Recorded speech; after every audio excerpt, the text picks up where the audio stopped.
Hi everyone, my name is Monica. Today I'm going to show you how to make this chai po steamed fish. So I'm using fish fillet, Seabass fish fillet. Each one is about 300 grams, so there are 2 pieces inside there. So I also use tofu, silken tofu. It goes very well with the topping, which is the preserved radish, preserved radish steamed fish. So if you are interested, spare a few minutes, and so let's get started. Okay, here we have got 2 pieces of Seabass. Each piece is about 300 grams. So we need to season the Seabass first. And the seasoning is very simple. All you need is a little bit of salt. I think about ½ teaspoon of salt will do. So we are going to rub it in front as well as at the back of that piece of fish. So this is a fish fillet, and the ginger has to be placed as well, on the both sides. So we're going to rub it on both sides. So this ginger is thumb size, and I have grated it, so that it is easy for application. So I'll just put it on both sides like that, in and around. So once you're finished seasoning this, you would want to get a platter, a steaming platter ready. And on this platter, I have put 300 grams of silken tofu, which I've cut into pieces like that, about 3 inches by 1.5 inch. And we want to sort of use this tofu to prop this fish fillet up like that, so that it looks nice when it comes to presentation. So my fish fillet will just sit very nicely on this, on this bed of silken tofu. So we will just sprinkle the rest of the grated ginger on top like that.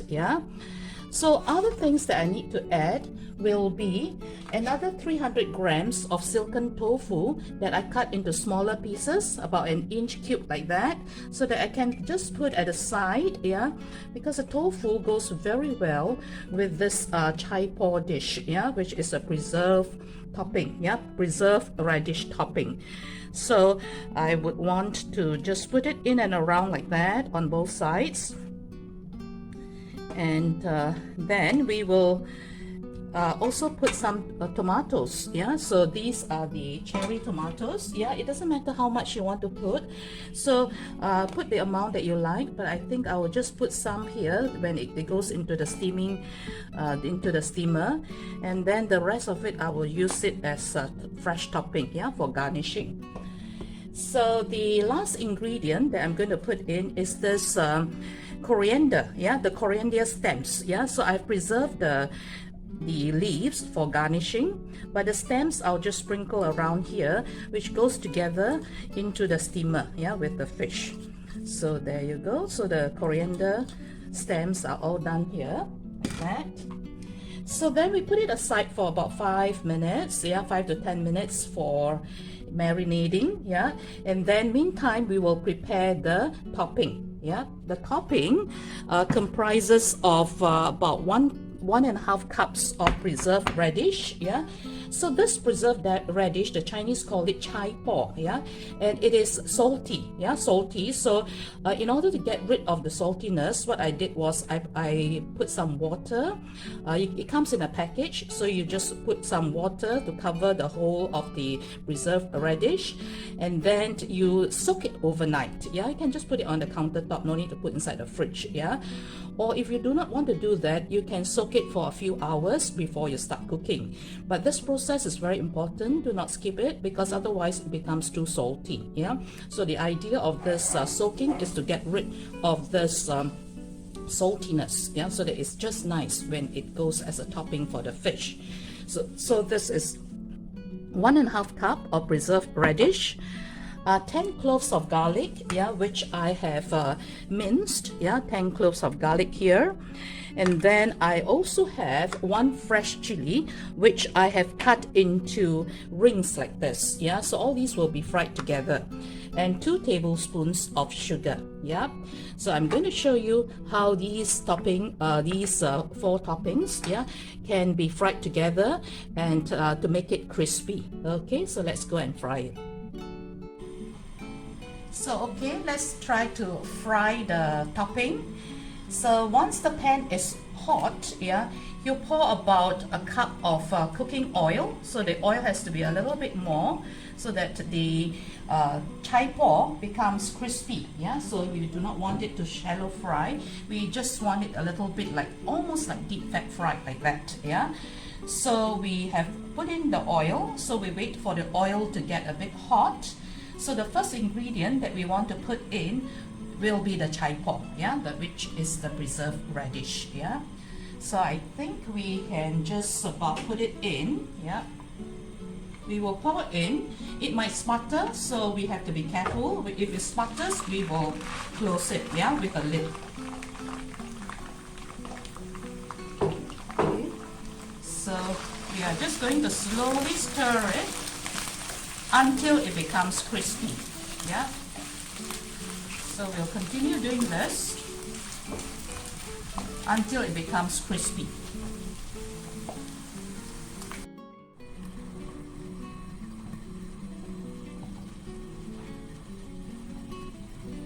Okay, you notice that periodically I cover it because it tends to sputter and spit. The thing is, to prevent it too much from sputtering and spitting, what you can do is to ensure that you drain your preserved radish after you have soaked it. After draining, you dry it, yeah, pat it dry with your paper towel. So after about 5 minutes, yeah, of this frying, it will look something like this, yeah. So you notice that previously it was brown in color. Now it looks a little bit white, yeah. It looks more like milky white, yeah. So then this is a time for you to add your garlic, yeah. So we'll add about 10 cloves of garlic that goes in like that. So the garlic is added second because we want to ensure that the chai paw gets a little bit crispy first before the garlic, gets in, because the garlic gets brown faster, yeah. So we put the garlic second, yeah. So after 5 minutes of frying the chai paw, then you add the garlic, and then after that you give it a good stir until the garlic turns brown. At this point, you might also want to add your chili, yeah. So the chili is up to you. Traditionally, they use chili padi. That's bird's eye chili that is very hot, very concentrated in its heat, yeah.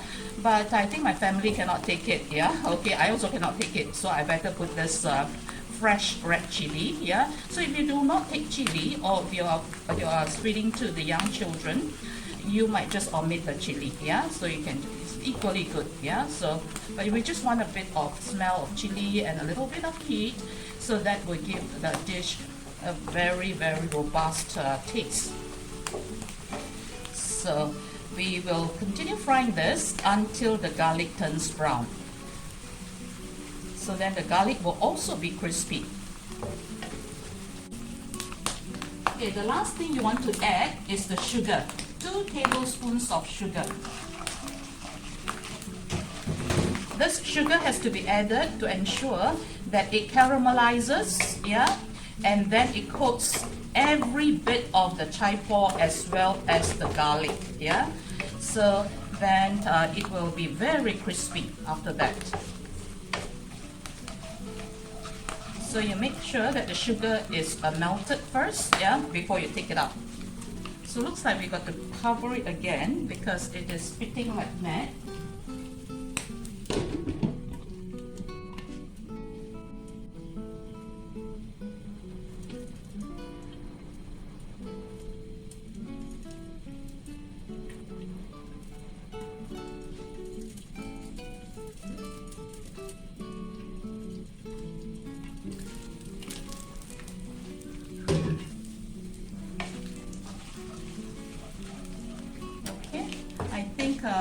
It is about ready, yeah. So we are going to drain this up using a sieve, yeah. So we'll slowly take it out.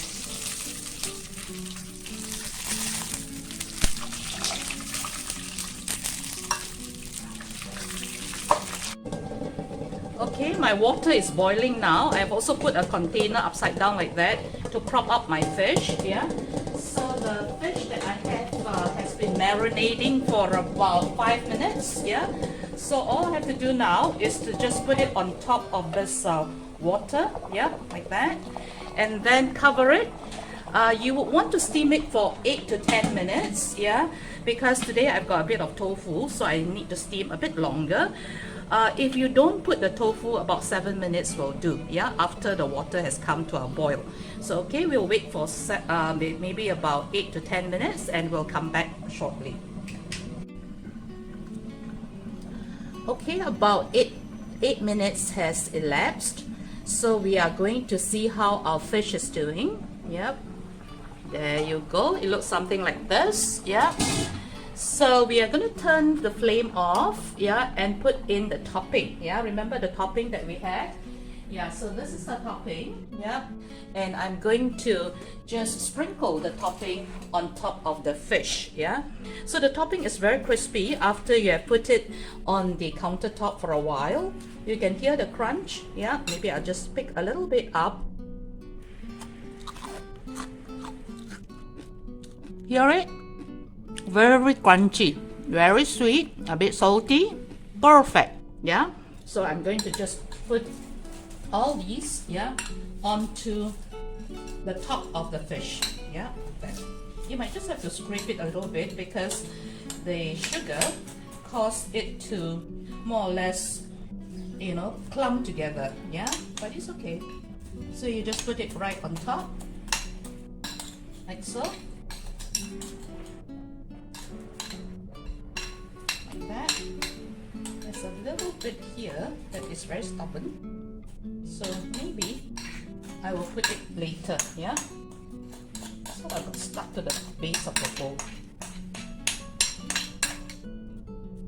Okay, so something like this. Yeah, so it looks wonderful. We will also need to put in a little bit of, we'll put a little bit of the leaves from the coriander. So maybe somewhere here like that. Yeah, doesn't it look pretty? Yeah, okay, there you go. So this is our preserved radish steamed fish, or chai po hu. Yeah, okay, so there you go. Please try that. There you have it, guys. Yeah, our steamed sea-bass fillet with preserved radish. Yeah, so it is smelling really good, and the topping is very crunchy, very crispy, and also a bit sweet, a bit salty. It goes very well with the tofu as well. Yeah, so this dish, if you have time, is worth doing it, but be careful when you are frying the topping because it tends to sputter. So if it does sputter, you lower the heat. Yeah, that means you reduce it to low, yeah, the burner, and also try to cover it. Yeah, cover it until the thing calms down. Yeah, so aside from that, it is a very easy dish to prepare, so I do hope that you prepare it when you are free and let me know how it turns out. Yeah, till we meet again in the next video, as always, happy cooking.